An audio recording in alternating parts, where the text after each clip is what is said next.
America అధ్యక్షుడు Donald Trump వలస విధానాలపై తీసుకుంటున్న కఠిన నిర్ణయాలు భారతీయ విద్యార్థులు, ఉద్యోగుల్లో కలవరాన్ని సృష్టిస్తున్నాయి. మేక్ అమెరికా గ్రేట్ అగైన్ నినాదంతో విదేశీయులపై ఆయన విధిస్తున్న ఆంక్షలతో భారతీయులు నిద్రలేని రాత్రులు గడుపుతున్నారు. ఇప్పటికే విద్యార్థుల సామాజిక మాధ్యమాలను తనిఖీ చేయడం ప్రారంభించిన అమెరికా అధికారులు ఏ చిన్న తప్పు దొరికినా అమెరికాను వీడాలంటూ నోటీసులు జారీ చేస్తున్నారు. దీంతో విద్యార్థులతో పాటు వారి పేరెంట్స్ కూడా తీవ్ర ఆందోళన చెందుతున్నారు.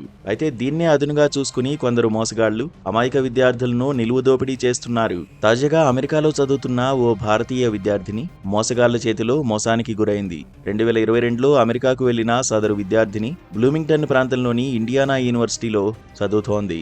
మే 29న తాము ఇమిగ్రేషన్ అండ్ కస్టమ్స్ ఎన్ఫోర్స్మెంట్ అధికారులమంటూ మోసగాళ్లు ఆమెను ఫోన్ ద్వారా సంప్రదించారు.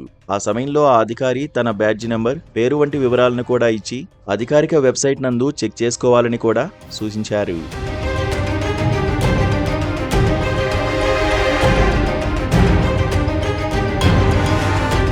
అన్నీ పరిశీలించిన తర్వాత అక్కడ చూపిన నెంబర్ నుంచే కాలు వచ్చిందని ధృవీకరించుకున్న సదరు విద్యార్థిని వారిని నమ్మింది.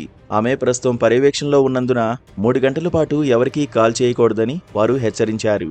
అరెస్ట్, డిపోర్టేషన్ నుంచి తప్పించుకోవాలంటే వెంటనే బాండ్ రూపంలో $5,000 అంటే భారతీయ కరెన్సీలో సుమారు 4.15 లక్షల రూపాయలు చెల్లించాలని ఆమెను భయభ్రాంతులకు గురిచేశారు.